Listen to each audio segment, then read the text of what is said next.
विचारटीर दुख शुण प्रभु जदि श्रवण परी पुअर एभली दशा भोग ताहले ए संसार रे धर्म बुड़ीज प्रभु एभली पुओ जे निष्ठा पर सहित बापा मान सेवा शुश्रूषा करे आज सी यदि ए संकट पड़ो ताले समाज पितृभक्ति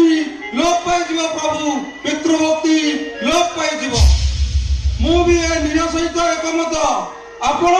श्रवण को रक्षा करंतु प्रभु श्रवण को रक्षा करंतु